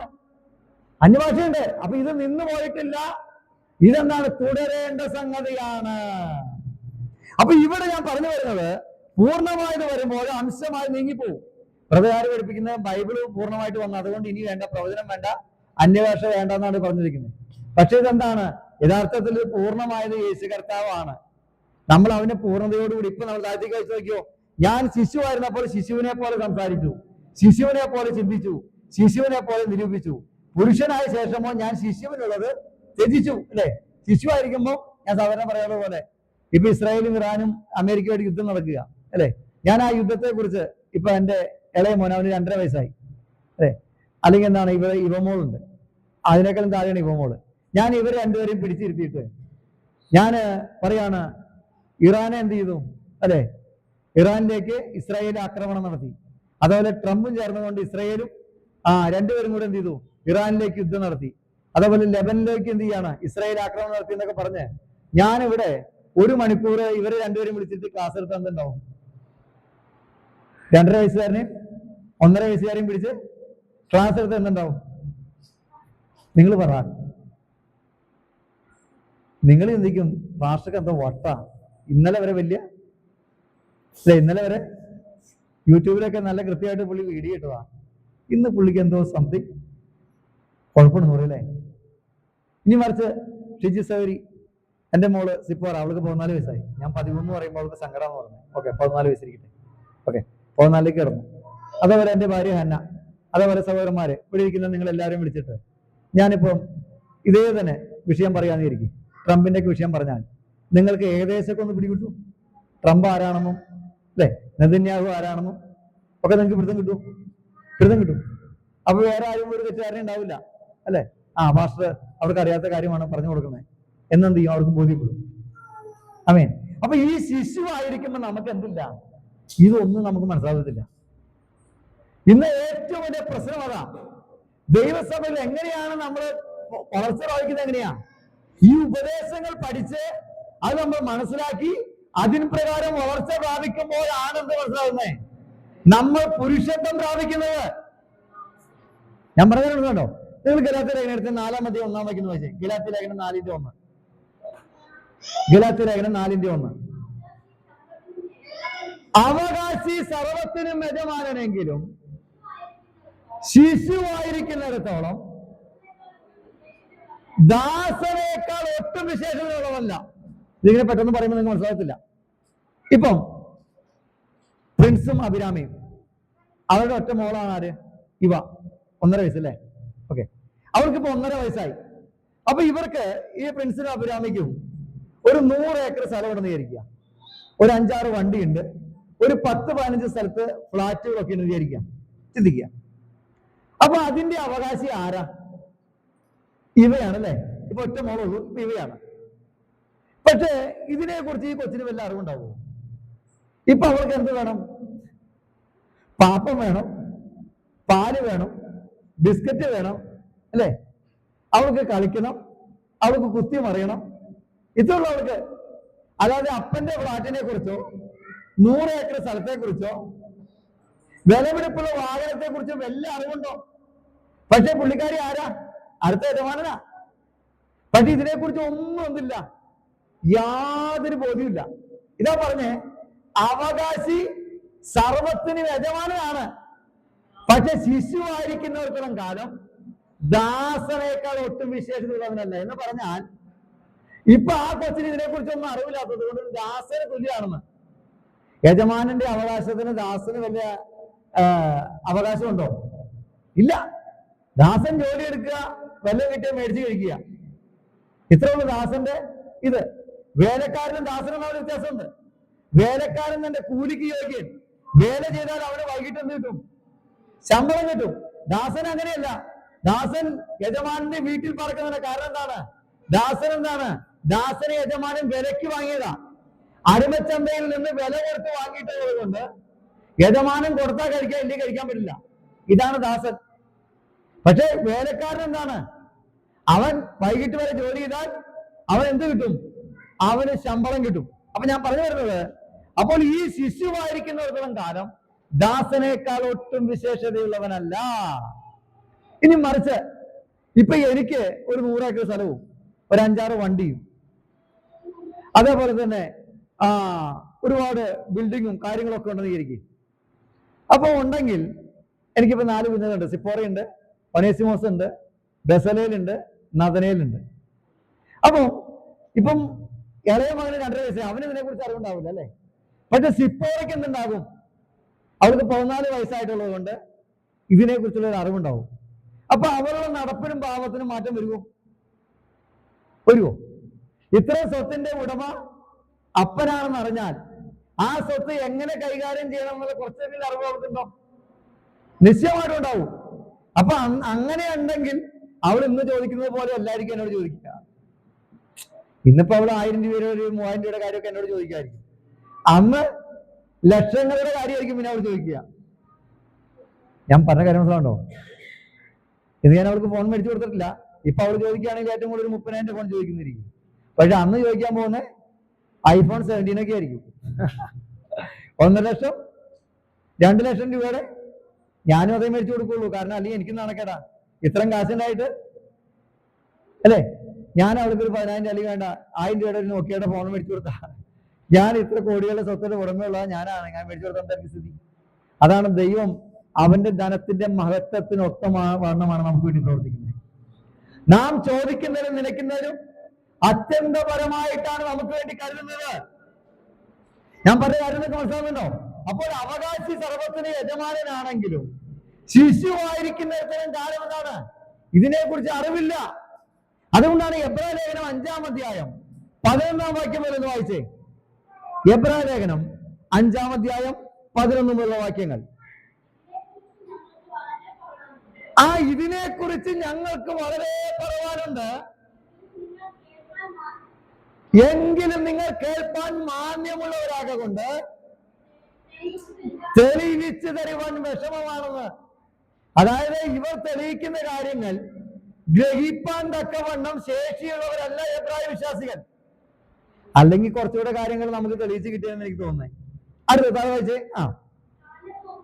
കാലം നോക്കിയാൽ ഇപ്പോൾ ഉപദേശകന്മാർ ആയിരിക്കേണ്ടെന്ന നിങ്ങൾക്ക് ദൈവത്തിന്റെ അരുളപ്പാടുകളുടെ ആദ്യ പാഠങ്ങളെ തന്നെ വീണ്ടും ഉപദേശിച്ചു തരുവാൻ ആവശ്യമായിരിക്കുന്നു. കാലം നോക്കിയാൽ വിശ്വാസത്തിലുണ്ട് 5 വർഷമായി, 10 വർഷമായി, 15 വർഷമായി. കാലം നോക്കിയാൽ ഉപദേശകന്മാർ മറ്റുള്ളവരെ പഠിപ്പിച്ച് വിശ്വാസത്തിൽ ഉറപ്പിക്കേണ്ടവരാണ് നമ്മൾ. കാലം നോക്കിയാൽ അനേകരെ രക്ഷയിലേക്ക് കൊണ്ടുവരുന്ന സമയം കഴിഞ്ഞു. പക്ഷെ ഇപ്പോഴും വീണ്ടും ആദ്യ പാഠങ്ങൾ പഠിപ്പിക്കേണ്ട സമയത്തിലേക്ക് തന്നെ ആയിരിക്കുക. എന്ന് പറഞ്ഞാൽ ഇപ്പോഴും നമ്മൾ പാല് കുടിച്ചുകൊണ്ടിരിക്കുന്നവരാ അല്ലെ? ഞാൻ നാളെ ഉദാഹരണം പറഞ്ഞതാ. ഇതിപ്പോ എല്ലാവരും കേൾക്കുന്നുണ്ടല്ലോ, നമ്മുടെ യൂട്യൂബ് ചാനലിലൂടെ എല്ലാവരും കേൾക്കുന്നുണ്ട്. അപ്പം ഇപ്പൊ ഞാൻ പറഞ്ഞ പോലെ ഇപ്പൊ എന്റെ ഇവ 1.5 വയസ്സുകാരി, അവൾക്കൊരു കുപ്പിപ്പാല് ബോട്ടിൽ മിൽക്ക് കൊടുത്തിട്ട് അവൾ ഇവിടെ മലന്ന് കിടന്ന് കുടിച്ചു കഴിഞ്ഞാൽ നമുക്ക് എന്തെങ്കിലും അരാജകത്വം തോന്നുമോ? ഇല്ല, നമുക്ക് വേറെ ഒന്നും തോന്നില്ല അല്ലേ? മറിച്ച് എൻ്റെ മോള് സിപ്പോറ 14 വയസ്സായി, അവൾ ഒരു നിപ്പിൾ ബോട്ടിലും പിടിച്ചുകൊണ്ട് ഇവിടെ ഈ ചർച്ചിന് മുമ്പില് ഈ ഫ്രണ്ടിൽ ഇവിടെ വന്ന് കിടന്ന് മലന്ന് കിടന്നിട്ട് ഇങ്ങനെ വായിൽ വെച്ച് കുടിച്ചാലോ? നമ്മൾ പറയും അവളെ ഡിസ്പ്ലേ പോയി എന്ന് പറയൂലേ. ഇന്നലെ വരെ വലിയ കുഴപ്പമില്ലായിരുന്നു അല്ലേ? അവൾക്ക് ഏകദേശം എൻ്റെ അത്ര ഹൈറ്റാ പറയാം. അവൾ ഇവിടെ കിടന്ന് മലന്ന് കിടന്ന് പാല് കുടിച്ചാ. പക്ഷെ ഇന്ന് ആത്മീയ കോളത്തില് ഈ സഭയെ കിടന്ന് അടിയുണ്ടാക്കുന്നവനും ഈ പിറുപിറുപ്പും വാഗ്വാദവും കമ്മിറ്റിയിൽ അടിയും തല്ലും. കഴിഞ്ഞ ദിവസം കണ്ടില്ലേ, യൂട്യൂബിൽ കിടക്കുന്ന വീഡിയോ ഉണ്ടായിരുന്നോ? കസേര എടുത്ത് തല്ലി അങ്ങോട്ടും ഇങ്ങോട്ടും. പെന്തക്കോസ്തിലെ കാര്യം ഞാൻ പറഞ്ഞേ. ഇവനൊക്കെ ആത്മീയമായിട്ട് മനസ്സിലായിക്കൊണ്ട ഈ കൊച്ചു പിള്ളേരില്ല എന്നെ പിച്ചി, എന്നെ മാന്തി, എന്നെ നുള്ളിയമ്മ, എന്നെ ചൊറിയ. മിക്കവാറും നദനയിൽ വന്നിട്ട് പറയും, ദസലേല് അസല എന്നെ ചൊറിയമ്മ എന്ന് വന്ന് പറയും. കേട്ടോ, ഇതൊക്കെ ആരാ പറഞ്ഞേ? ശിശുക്കളാ. നമ്മളും ഇതൊക്കെ പറയുന്നുണ്ടെങ്കിൽ നമ്മൾ ഇപ്പോഴും ശിശുക്കളാ. അത് പറയാൻ വേണ്ടി വന്നേ. നമ്മൾ ഇതുവരെ ആത്മീയ വളർച്ച പ്രാപിച്ചിട്ടില്ല, ദൈവസ്നേഹത്തിന്റെ ആഴം മനസ്സിലാക്കിയിട്ടില്ല, ക്രിസ്തുവിന്റെ പരിജ്ഞാനത്തിന്റെ ശ്രേഷ്ഠതയിലേക്ക് നമ്മൾ എത്തിച്ചേർന്നിട്ടില്ല. അതിന്റെ പ്രശ്നമാണ് ഈ സഭയെ കിടന്നൊക്കെ വഴക്കുണ്ടാക്കുന്നത്. ദൈവകൃപയുള്ളവൻ എല്ലാം സഹിക്കും, ദൈവസ്നേഹമുള്ളവൻ എല്ലാം സഹിക്കും, എല്ലാം പൊറുക്കും, എല്ലാം ക്ഷമിക്കും, സ്നേഹം ദീർഘമായി ക്ഷമിക്കുന്നു. ദൈവസ്നേഹത്തിൽ നമ്മൾ മറ്റുള്ളവരെ കാണും. ദൈവസ്നേഹമുള്ളവൻ ഒരിക്കലും വഴക്കുണ്ടാക്കാൻ പറ്റത്തില്ല. ആമേൻ. ആ തെറ്റുകളെ പരിഹരിച്ചുകൊണ്ട് മുന്നോട്ട് പോകും. കണ്ടോ, ഇപ്പോഴും ആദ്യ പാഠങ്ങളെ തന്നെ ഉപദേശിച്ച് തരേണ്ട സമയമാണ്. എന്താണ് ഈ ആദ്യ പാഠം? ഒന്ന് വായിച്ചേ. എബ്രായ ലേഖനം 6-ാം അധ്യായം 1-2 വാക്യങ്ങൾ. എബ്രായ ലേഖനം 6-ന്റെ 1-2 വാക്യങ്ങൾ. അതുകൊണ്ട് നിർജീവ പ്രവൃത്തികളെ കുറിച്ചുള്ള മാനസാന്തരം, 2 ദൈവത്തിങ്കലെ വിശ്വാസം, 3 സ്നാനങ്ങളെ കുറിച്ചുള്ള ഉപദേശം, 4 കൈവപ്പ്, 5 മരിച്ചവരുടെ പുനരുദ്ധാനം, 6 നിത്യശിക്ഷാവധി എന്നിങ്ങനെയുള്ള അടിസ്ഥാനം പിന്നെയും വിടാതെ. കണ്ടോ, നാം ക്രിസ്തുവിനെ കുറിച്ചുള്ള ആദ്യ വചനം വിട്ട് പരിജ്ഞാനപൂർത്തി പ്രാപിപ്പാൻ ശ്രമിക്കുക. ആദ്യം പറഞ്ഞ ഈ 6 കാര്യങ്ങളാണ് എന്ത്? ആദ്യ വചനം എന്ന് പറയുന്നത്. ഏതൊക്കെയാണ്? നിർജീവ പ്രവൃത്തികളെ കുറിച്ചുള്ള മാനസാന്തരം, 2 ദൈവത്തിങ്കലെ വിശ്വാസം, 3 സ്നാനങ്ങളെ കുറിച്ചുള്ള ഉപദേശം, 4 കൈവപ്പ്, 5 മരിച്ചവരുടെ പുനരുദ്ധാനം, 6 എന്താണ്? നിത്യശിക്ഷാവധി.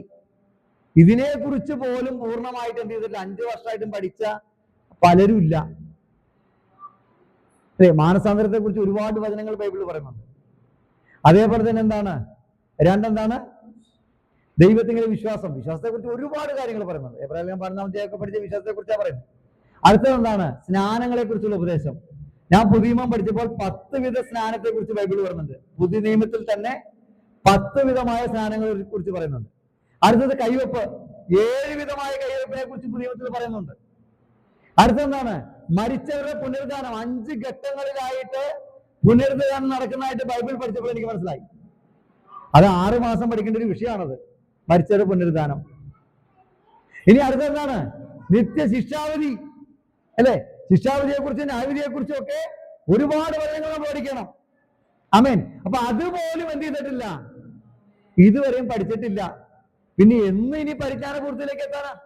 1-ാം ക്ലാസ് കഴിഞ്ഞിട്ടില്ലെന്ന്. ആമേ. വരും ദിവസങ്ങളിൽ നമ്മൾ അതിനെ കുറിച്ച് വിശദമായിട്ട് എന്ത് ചെയ്യും? യൂട്യൂബിൽ വീഡിയോ ഇടും. ആമേൻ.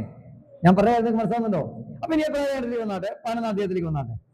നമ്മൾ വായിച്ചു നിർത്തി 12. 12 വായിക്കുവാണോ? വായിച്ചു നിർത്തിയേ. വായിച്ചോ. ഇല്ല, എബ്രായ ലേഖനം 5-ാം അധ്യായം 12. കാലം നോക്കിയാൽ ഉപദേശകന്മാരായിരിക്കേണ്ട നിങ്ങൾക്ക് ദൈവത്തിന്റെ അരുളപ്പാടുകളുടെ ആദ്യ പാഠം തന്നെ വീണ്ടും ഉപദേശിച്ചു തരുവാൻ ആവശ്യമായിരിക്കുന്നു. അടുത്തത് കട്ടിയായുള്ള ആഹാരമല്ല. എന്താണ് ഇപ്പൊ ആവശ്യം? കണ്ടോ? കാരണം കട്ടിയായ ആഹാരം കൊടുത്താൽ എന്ത് ചെയ്യുന്നില്ല, ഇതങ്ങോട്ട് കേറുന്നില്ല. കാരണം ശിശുവായിട്ടിരിക്കുക. ഞാൻ പറഞ്ഞ മനസ്സിലാവുന്നുണ്ടോ? അതുകൊണ്ട് നമ്മൾ നിരന്തരം ബൈബിൾ വായിക്കണം, ലേഖനങ്ങൾ വായിക്കണം. ലേഖനങ്ങൾ എന്ത് ചെയ്യണം? അവിടെയാണ് നമുക്ക് വേണ്ടതായ ഉപദേശം കിടക്കുന്നത്. പൗലോസ് എന്ന് പറഞ്ഞ് സഭ കൂടി വരുമ്പോൾ ഉപദേശമുണ്ട്. അപ്പൊ ദൈവസഭകളിൽ ഉപദേശമാണ് പഠിപ്പിക്കേണ്ടത്. ഇന്നാളെ ഞാൻ സംസാരിച്ചപ്പോ ഒരാൾ പറയാ, അതിനെന്റെ ഭാഷ ഞങ്ങളുടെ സഭയില് സങ്കീർത്തനം വായിച്ച ആശ്വാസവാക്ക് പറയാണ്, വിടിവിക്കുന്ന യേശുവിനെ കുറിച്ചും കഷ്ടത മാറ്റുന്ന യേശുവിനെ കുറിച്ചും ഇതൊക്കെ മാത്രമേ പ്രസംഗിക്കുന്നുള്ളൂ എന്ന്. ദാവീദിനെ കുറിച്ചും ഗോലിയാത്തിനെ കുറിച്ചും അബ്രഹാമിനെ കുറിച്ചും യാക്കോബിനെ കുറിച്ചും എരിഹോ കോട്ട തകർത്തതിനെ കുറിച്ചൊക്കെ പ്രസംഗിക്കുന്നത്. എളുപ്പമാണല്ലോ, കഥയല്ലേ, പറയാൻ എളുപ്പം.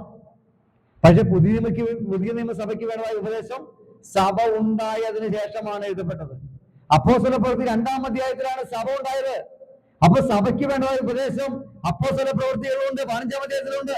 അതുപോലെ തന്നെ റോമാലേഖനം തൊട്ട് ആ യൂദയുടെ ലേഖനം വരെ ലേഖനങ്ങളാണ് കിടക്കുന്നത്. അതേപോലെ വെളിപ്പാട് പുസ്തകത്തിൽ 7 സഭയ്ക്കുള്ള ഉപദേശങ്ങൾ കൊടുക്കുന്നുണ്ട്. അപ്പം ലേഖനങ്ങളിലൊക്കെയാണ് എന്ത് കിടക്കുന്നത്? ഉപദേശം കിടക്കുന്നത്. അതിപ്പോ ആരും പഠിപ്പിക്കുന്നില്ലല്ലോ. പിന്നെ നമുക്ക് ഉപദേശം ഇഷ്ടമല്ലല്ലോ, അതാണ് രണ്ടാമത്തെ കാര്യം. നമുക്ക് ഇപ്പൊ ആശ്വാസവാക്ക് മതി അല്ലെ? നമുക്ക് ഈ ഉപദേശം തന്നിട്ട് അനുസരിക്കാൻ നമുക്ക് പറ്റണല്ല. പക്ഷെ ഇതൊന്നും അനുസരിക്കാതെ സ്വർഗത്തിൽ പോക്ക് നടക്കില്ല കേട്ടോ. എന്റെ ആഗ്രഹം, എന്നെ വചനം കേൾക്കുന്ന എല്ലാവരെയും ഇതേപോലെ സ്വർഗത്തിൽ കൊണ്ടുപോകുന്ന ആഗ്രഹമുണ്ട്. ഒരാളും എന്ത് ചെയ്യും, നഷ്ടപ്പെട്ടു പോകരുത്. ഇപ്പൊ നമ്മൾ യൂട്യൂബിൽ വീഡിയോ ഇടുന്നുണ്ട്, അതിനകത്ത് കർത്താവിന്റെ വരവെങ്കിൽ എടുക്കപ്പെടുവാനുള്ള 51 യോഗ്യതകളെ കുറിച്ചാണ് ഇടുന്നത്. ഇപ്പൊ 27 യോഗ്യതകളെ കുറിച്ച് ഇട്ടു. ഷോർട്സ് ആണ്, അത് 3 മിനിറ്റുള്ള ഓരോ വീഡിയോകളാണ്. ആ 27 ഗുണങ്ങളെ കുറിച്ച് പറഞ്ഞിട്ടുണ്ട്, യോഗ്യതയെ കുറിച്ച് പറഞ്ഞിട്ടുണ്ട്. 51 യോഗ്യതകൾ ഇടുന്നുണ്ട്. 10-60ഓളം വീഡിയോസ് ഇട്ടിട്ടുണ്ട്. പാസ്റ്റർ ജോഷി തൃശ്ശൂരിന് അടിച്ചു കൊടുത്താൽ മതി. എല്ലാം ക്യാപിറ്റൽ ലെറ്റർ ആണ്. പാസ്റ്റർ ജോഷി തൃശ്ശൂരിന് അടിച്ചു കൊടുത്താൽ നിങ്ങൾക്ക് കിട്ടും. ഒക്കെ കർത്താവിന്റെ വരവുമായിട്ട് ബന്ധപ്പെട്ടുള്ള ആത്മീയ ഒരുക്കത്തിനുള്ള വിശുദ്ധിക്കുള്ള വേണ്ടിയുള്ള വചനങ്ങളാണ് ഇടുന്നത്. ഈ വീഡിയോ അതിനകത്തുണ്ടാവും. ആമേൻ. അപ്പൊ ഞാൻ പറഞ്ഞു വരുന്നത്, നമ്മൾ എന്ത് ചെയ്യണം? പറഞ്ഞാട്ടെ, ദൈവസ്നേഹം നമ്മുടെ അകത്തുണ്ടാകണം. എന്നിട്ട് ആ ദൈവസ്നേഹത്തിന്റെ ആഴത്തിൽ നിന്ന് നമ്മൾ ഈ വചനങ്ങളെ പഠിക്കണം. കട്ടിയായിട്ടുള്ള ഭക്ഷണം കഴിക്കണം. വായിച്ചേ.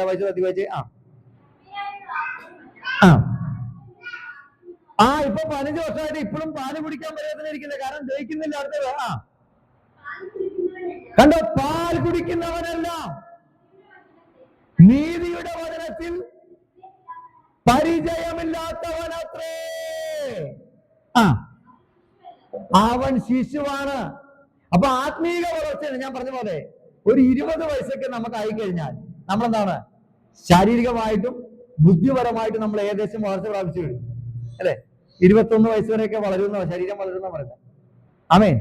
അപ്പം നമുക്ക് ഈ ലോകത്തിലെ എല്ലാ കാര്യങ്ങളും നമുക്കല്ലേ അല്ലെ, ആരെന്ത് പറഞ്ഞാലും നമുക്ക് മനസ്സിലാക്കാനുള്ള വിവരം ഉണ്ടാവും അല്ലെ? ഇതേപോലെയാണ് നമ്മൾ ആത്മീകമായിട്ട് വളർച്ച പ്രാപിച്ചാലേ സ്വർഗീയമായതിനെ കുറിച്ച് പറഞ്ഞാൽ നമുക്ക് മനസ്സിലാക്കിയെടുക്കാൻ പറ്റുള്ളൂ. പാല് കുടിച്ചിരിക്കുന്ന ശിശുവിന് ലോകത്തിലെ കാര്യം മനസ്സിലാക്കാൻ പറ്റാത്തതുപോലെ ആത്മീകമായി പാല് കുടിച്ചുകൊണ്ടിരിക്കുന്ന ഒരു വിശ്വാസിക്ക് സ്വർഗീയ മഹിമയെ കുറിച്ച് പറഞ്ഞാൽ അവന് മനസ്സിലാക്കാത്തതിന്റെ കാര്യം എന്താണ്? അവൻ എന്ത് ചെയ്തില്ല? ആത്മീകമായി വളർച്ച പ്രാപിച്ചിട്ടില്ല. അപ്പൊ അതുകൊണ്ട് എന്ത് ചെയ്യണം? ഇന്ന് മുതൽ ഭവനങ്ങളിൽ പോയിട്ട് വ്യക്തിപരമായിട്ട് നമ്മൾ സ്വന്തമായിരുന്നു ബൈബിൾ വായിക്കണം, ലേഖനങ്ങൾ വായിക്കണം. മനസ്സിലാകുന്നില്ല എങ്കിൽ നമുക്ക് ഇവിടെ ഒന്ന് ചോദിക്കാം. നിങ്ങൾ അപ്പൊ എന്ത് ചെയ്യുക? എഴുതി വെക്കുക. മനസ്സിലാകാത്ത കാര്യങ്ങൾ നമ്മളിവിടെ വിവരിച്ചു തരും. അതിനുവേണ്ടിയാണ് ദൈവദാസന്മാരെ ദൈവാക്കിയേക്കണേ. എന്നാൽ മാത്രമേ ആത്മീക വളർച്ച ഉണ്ടാവുകയുള്ളൂ. അല്ലെങ്കിൽ കർത്താവിന്റെ വരവെങ്കിൽ എടുക്കപ്പെടാൻ കഴിയില്ല. കർത്താവിന്റെ വരവെങ്കിലും എല്ലാ ലക്ഷണങ്ങളും വന്നു കഴിഞ്ഞു. ആമേൻ. അതുകൊണ്ട് ഇനി കർത്താവിന്റെ വരവ് ആസന്നമായി. അതുകൊണ്ട് നമുക്ക് കർത്താവിന്റെ വരവെങ്കിൽ നമുക്ക് എടുക്കപ്പെടണം. ഓക്കെ, ഒന്ന് വരുന്ന ലേഖനം 13-ാം അധ്യായത്തിലേക്ക് വന്നാട്ടെ. 13-ന്റെ 11-ാം വാക്യമാണ് നമ്മൾ വായിച്ചത്.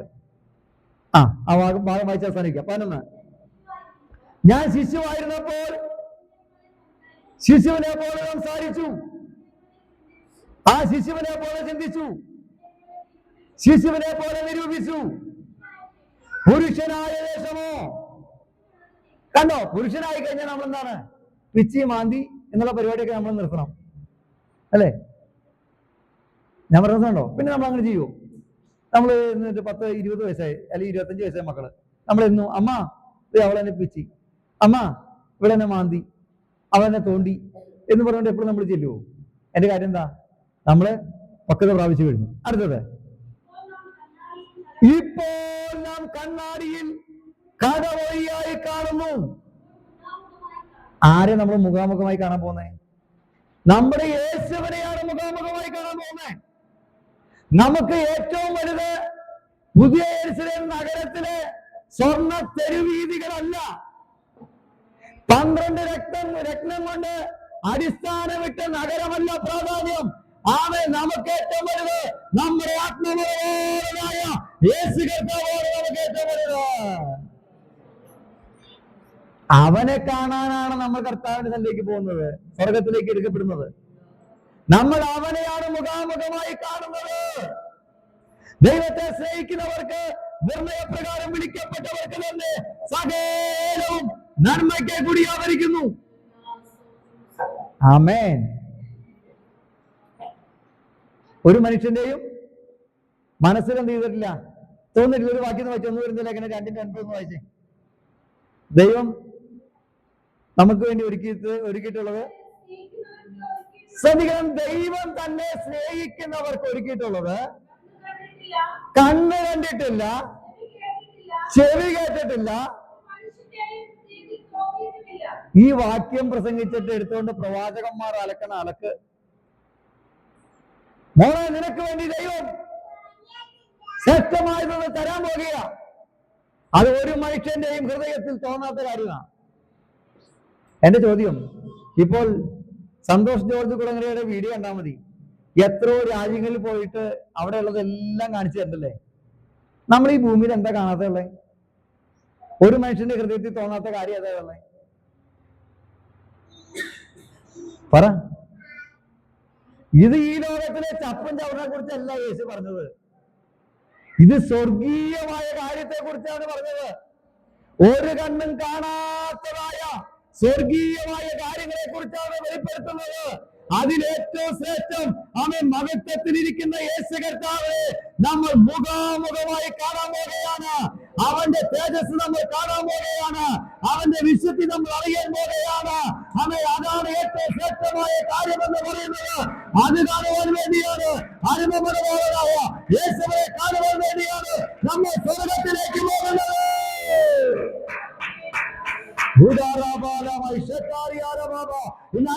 കാഴ്ചപ്പാട് നഷ്ടപ്പെട്ടു പോയി. ഈ ലോകത്തെ എന്തെങ്കിലും പിടിച്ചെടുക്കുവാനുള്ള വാഞ്ചയാണ് പലരുടെ മനസ്സിലേക്കുള്ളത്.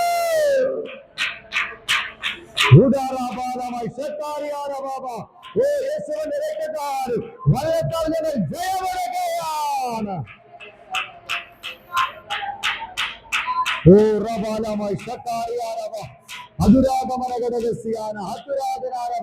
യേശുവിന്റെ രക്തത്താൽ വചനത്താലും ജയമെടുക്കുന്നു. അതായത് നിത്യതയെ കുറിച്ചുള്ള വലിയൊരു കാഴ്ചപ്പാട്, നിത്യതയെ കുറിച്ചുള്ള വലിയൊരു കാഴ്ചപ്പാട് എല്ലാവരും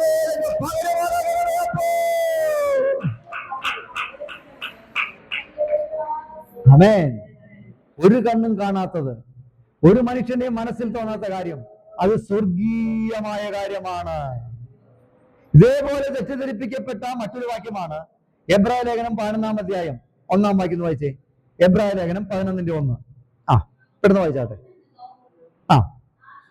വിശ്വാസം എന്നത് ആശിക്കുന്നതിന് ഉറപ്പും, അല്ലേ? വിശ്വസിക്കുക. പ്രവാചകന്മാരുടെ ഈ വാക്യം കൊണ്ട് പറയാണ് എന്ത്? ഈ ലോകത്തിലെ ചപ്പും ചവറിനെ കുറിച്ചാണ്. കാറ് കിട്ടുന്നത് വിശ്വസിക്കേ, ബംഗ്ലാവ് കിട്ടുന്നത് വിശ്വസിക്കേ, എസ്റ്റേറ്റ് കിട്ടുന്നത് വിശ്വസിക്കേ, മഞ്ഞ് വരുന്ന രാജ്യത്തേക്ക് പോകുന്നത് വിശ്വസിക്കേ. ഇതൊക്കെ പ്രവാചകന്മാർ പറഞ്ഞില്ലെങ്കിൽ നമുക്ക് കിട്ടുന്നത് കിട്ടും, അല്ലേ?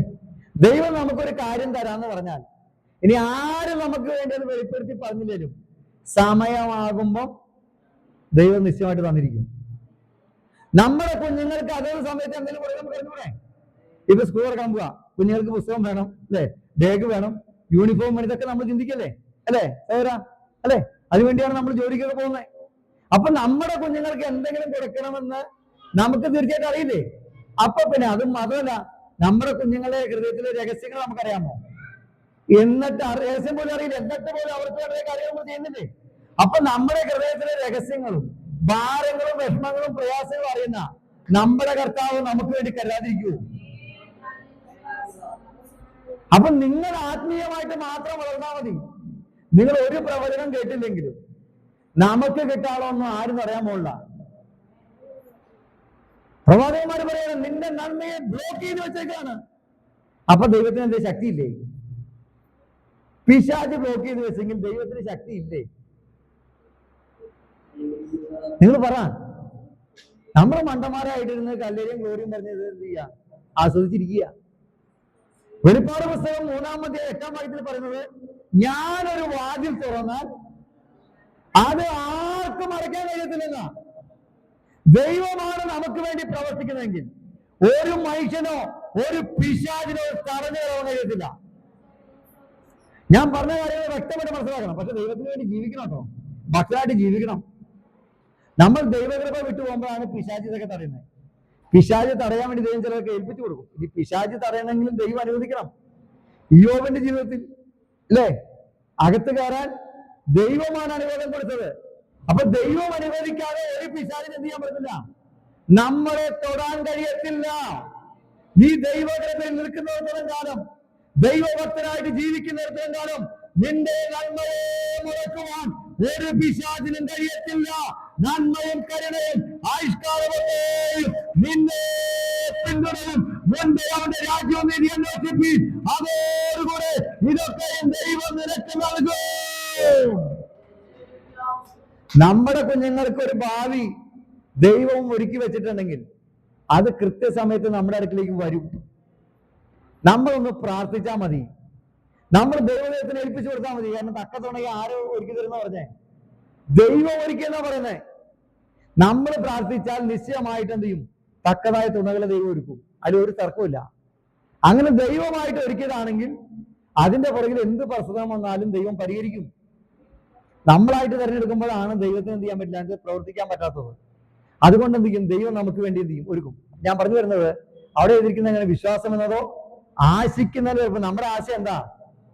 സ്വർഗരാജ്യമാണ് നമ്മുടെ ആശ, അല്ലേ? കാണാത്ത കാര്യങ്ങൾ എവിടെയാണ്? സ്വർഗീയമായതാണ്. അപ്പൊ അതിന്റെ ഉറപ്പ് നിശ്ചയമാണ് ആ വചനത്തിൽ പറയുന്നത്.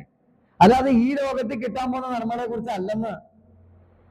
ആമേൻ. ഓക്കെ, നമ്മൾ പെട്ടെന്ന് വായിച്ച് അവസാനിപ്പിക്കുകയാണ്. ഇപ്പോൾ നാം 1 Corinthians ലേഖനം 13:12. ഇപ്പോൾ നാം കണ്ണാടിയിൽ കടമൊഴിയായി കാണുന്നു, അപ്പോൾ മുഖാമുഖമായി കാണും. യേശു കർത്താവിനെ മുഖാമുഖമായി കാണും.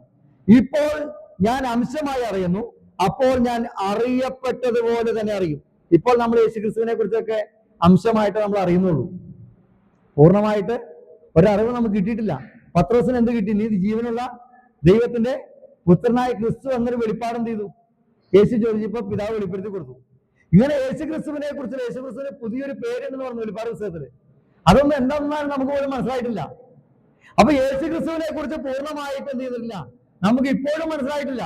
അത് നിത്യതയിൽ വെച്ച് നമുക്ക് മനസ്സിലാക്കി കിട്ടുമായിരിക്കും. ആമേൻ. എന്നിട്ട് ആകയാൽ വിശ്വാസം, പ്രത്യാശ, സ്നേഹം, ഈ 3 നിലനിൽക്കുന്നു. ഇവയിൽ വലിയതോ സ്നേഹം തന്നെ. അപ്പൊ പറഞ്ഞാട്ടെ, വിശ്വാസം, പ്രത്യാശ, സ്നേഹം, ഇവ 3 നിലനിൽക്കുന്നത്. ഇവയിൽ വലിയതോ സ്നേഹം തന്നെയാണ്. എല്ലാവരും കണ്ണടച്ചാട്ടെ, എല്ലാവരും കണ്ണടച്ചാട്ടെ. നമ്മെ തന്നെ ഏൽപ്പിച്ചു കൊടുത്താട്ടെ. അമ്മേ, വചനത്തിന്റെ മുമ്പിൽ നമ്മെ തന്നെ സമർപ്പിക്കാം. ഹല്ലേലൂയ. ദൈവപ്രവൃത്തി നമ്മളോട് വെളിപ്പെടേണ്ടതായിട്ട്, ദൈവസ്നേഹത്തിന്റെ ആഴങ്ങൾ നമ്മൾ വെളിപ്പെടേണ്ടതിനായിട്ട്, നമ്മൾ ചെയ്യുന്നതൊക്കെയും ദൈവസ്നേഹത്തിൽ ചെയ്യേണ്ടതിനായിട്ട് ആമേ നമുക്ക് പ്രാർത്ഥിക്കാം. എല്ലാവരും ആമേ കണ്ണുടച്ചാട്ടെ, എല്ലാവരും കണ്ണുടച്ചാട്ടെ, എല്ലാവരും കണ്ണുടച്ചാട്ടെ. ദൈവത്തിൽ ഏൽപ്പിച്ചു കൊടുത്താട്ടെ. Hallelujah, hallelujah. ആമേ, വചനത്തിന്റെ മുമ്പിൽ സമർപ്പിച്ചുകൊണ്ട് ഇപ്പോൾ ഷിജി പ്രാർത്ഥന